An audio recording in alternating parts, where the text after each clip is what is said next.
Hello friends, मेरा आज का टॉपिक है फैक्टराइजेशन। ये मैंने आज वीडियो बनाई है अपने एक फॉलोवर की डिमांड पे। उसने मुझसे ये 3 क्वेश्चंस पूछे थे। तो इस टाइप के फैक्टराइजेशन के क्वेश्चन करने के लिए जिसमें कि हमारे पास क्यूब की पावर होती है, ठीक है। आप देख रहे हो इन तीनों ही क्वेश्चंस में क्यूब पावर है। उनके लिए हमारे पास ये फॉर्मूलेज होते हैं जिनको हमको यूज़ करना पड़ता है, ये आइडेंटिटीज़ होती है। तो मैंने आइडेंटिटीज़ यहाँ पर लिख दी हैं, आप इन्हें कहीं पर नोट डाउन कर सकते हैं ताकि आप जब इन क्वेश्चंस को, इस टाइप के क्वेश्चंस को सॉल्व करें तो आपके दिमाग के अंदर ये आइडेंटिटीज़ रहे कि इन आइडेंटिटीज़ को यूज़ करते हुए आपको इस टाइप के क्वेश्चन सॉल्व करने, ठीक है।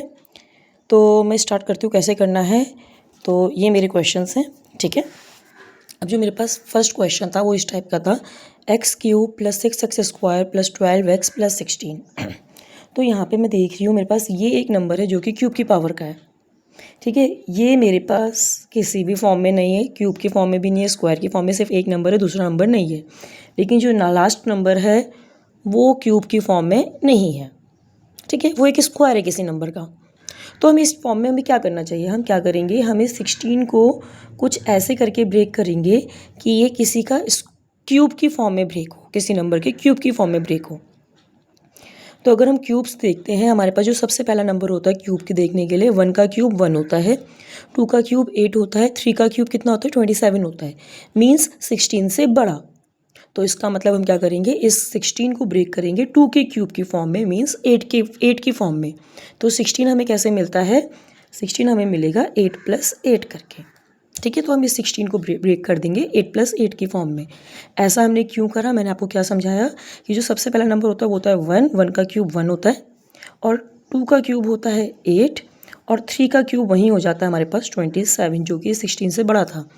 तो हम इसको इस फॉर्म में ब्रेक करने की सोच ही नहीं सकते थे, इसलिए हमने क्या करा, इसे 68 की फॉर्म में हमने इसे ब्रेक करा। तो हमें मिलेगा x³ + 6x² + 12x + 8 + 8, ठीक है। अब मैं इन 3 टर्म्स को एक साथ लेने की सोचती हूँ, क्या मेरे पास कोई आइडेंटिटी बन रही है अगर मैं इन तीनों को एक साथ रखती हूँ तो, इन चारों को, सॉरी।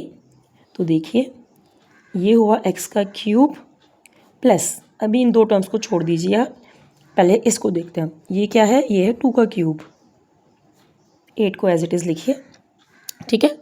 अब जो मैंने आपको आइडेंटिटी लिख कर दी थी वो क्या थी मेरे पास, अगर मेरे पास आता है a³ + b³ + 3a² b + 3ab², अगर इस फॉर्म में मेरे को कुछ मिल जाता है तो वो इक्वल होता है a + b के होल क्यूब के, ठीक है। तो अब मेरे पास जो मिडिल टर्म है, मेरे को ये दोनों टर्म्स तो क्यूब में मिल गई है, जो मेरे पास ये मिडिल टर्म्स हैं क्या वो इस फॉर्म में ब्रेक डाउन हो सकती हैं। अब लेट अस सी दैट। तो मेरे पास 3 तो मल्टीप्लाई में आना ही आना है, 3 मल्टीप्लाई, ठीक है। 3 मल्टीप्लाई क्या, a का स्क्वायर, मीन्स जो फर्स्ट टर्म है उसका स्क्वायर, मल्टीप्लाई विद b जो b टर्म है, प्लस 3ab², तो 3 को एज इट इज़ लिखिए। अब a, मेरे पास यहाँ पे a क्या है, x है, और जो b है वो मेरे पास 2 का क्यूब है, तो यहाँ पे हम लिखेंगे 2², ठीक है। कुछ इस तरीके से हम इसे लिखेंगे। तो जब मेरे पास ये फॉर्म आ जाती है तो वो इक्वल टू होती है a + b के होल क्यूब के, तो हम यहाँ पे इसे लिखेंगे x + 2 का होल क्यूब, ठीक है। क्योंकि यहाँ पे मेरे पास जो ये x है वो a का काम कर रहा है, और जो यहाँ पे ये 2 है वो मेरा b का काम कर रहा है, इसलिए प्लस। अब इसको भी हम ब्रेक कर सकते हैं 2 के होल क्यूब की फॉर्म में, इस फॉर्म में, ठीक है। ये कंप्लीट हम a मान लेंगे, ये b है। तो अब ये क्या आ रहा है, a³ + b³। अब इसका भी मैंने अभी आपको फॉर्मूला लिख कर दिया था, तो किसके इक्वल है, a + b, a² + b² minus का ab, इसके इक्वल होता है। तो हम वैल्यूज़ पुटअप कर देते हैं। तो x + 2 + 2 यहाँ पे x + 2 का होल स्क्वायर प्लस 2 का square minus x + 2 and multiply में 2, ठीक है। तो ये बन जाएगा x + का 4। यहाँ पे हम लोग अपना फॉर्मूला लगाएंगे a + b का होल स्क्वायर वाला फॉर्मूला, जो किसके इक्वल होता है, a² + b का square means 4 + 2ab means 4x, ठीक है। और इसका स्क्वायर कितना होता है 4, माइनस इनको मल्टीप्लाई में लेकर के आइए इनके साथ, तो माइनस का 2x एंड माइनस का 4, तो ये और ये कैंसल आउट हो गया। तो मेरे पास जो फाइनल आंसर आ रहा है वो किस फॉर्म में आ रहा है, इस फॉर्म में आ रहा है कुछ, x² + 4 एंड ये प्लस का 2x। अगर ये इसके आगे भी हमारे पास कोई आइडेंटिटी लग सकती तो हम इसके आगे भी सॉल्व करने की कोशिश करते, लेकिन सेंस इसके आगे अब कुछ नहीं हो सकता तो ये हमारा क्या है, फाइनलाइज्ड आंसर है। अब मैं बी पार्ट करती हूँ, sorry. 2a³ plus 16b³ minus का 5a माइनस का 10b। ठीक है, अब मुझे यहाँ पे क्या दिख रहा है, ये मेरे पास a³ लिखा है, यहाँ पे b³ लिखा है, लेकिन ये किसी नंबर का क्यूब नहीं है और ये भी किसी नंबर का क्यूब नहीं है।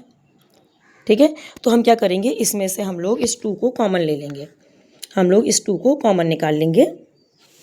तो ये बन जाएगा a³ प्लस 8b³। ओके, और यहाँ से भी हम क्या कर सकते हैं, माइनस का 5 कॉमन निकाल सकते हैं, तो a प्लस 2b, इस तरीके से। अब क्या करेंगे हम लोग, अब हम लोग इसमें आइडेंटिटी लगाएंगे अपनी। कौन सी आइडेंटिटी लगाएंगे अभी बताती हूँ मैं आपको, जस्ट वेट। पहले इसको हम लिख लेते हैं कुछ इस तरीके से।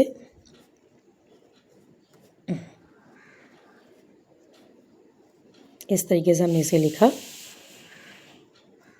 अब हम इसमें आइडेंटिटी लगाएंगे, तो इसमें कौन सी आइडेंटिटी लगेगी, a³ प्लस b³ की, a³ प्लस b³ की आइडेंटिटी लगेगी, जो मैंने अभी आपको ऊपर लिख के दी थी, a³ प्लस b³ की आइडेंटिटी। वही आइडेंटिटी हम इसमें अप्लाई करेंगे। तो आइडेंटिटी क्या है, a प्लस b।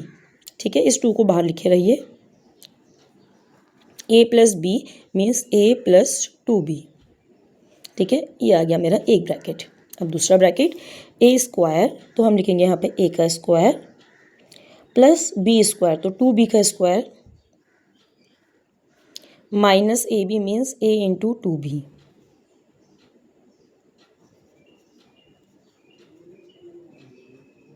बस आइडेंटिटी अप्लाई करते हुए जा रहे हैं हम लोग, और कुछ नहीं। a प्लस 2b, यहाँ पे a square plus 4b square minus का 2ab।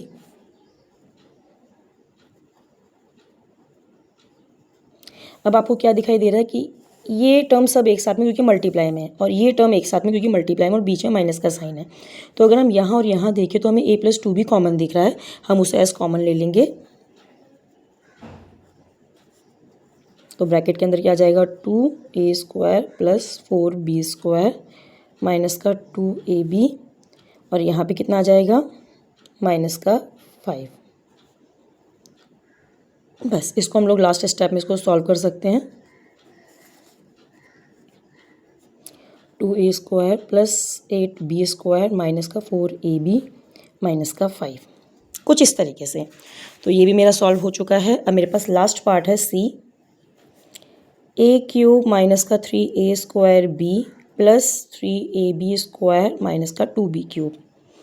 लेकिन इस पार्ट को मैं सॉल्व नहीं करूँगी क्योंकि मैं सिर्फ हिंट दूंगी कि ये कैसे सॉल्व करना है, और अगर आपको समझ में आ चुका होगा आप इसे डेफिनेटली सॉल्व कर पाएंगे।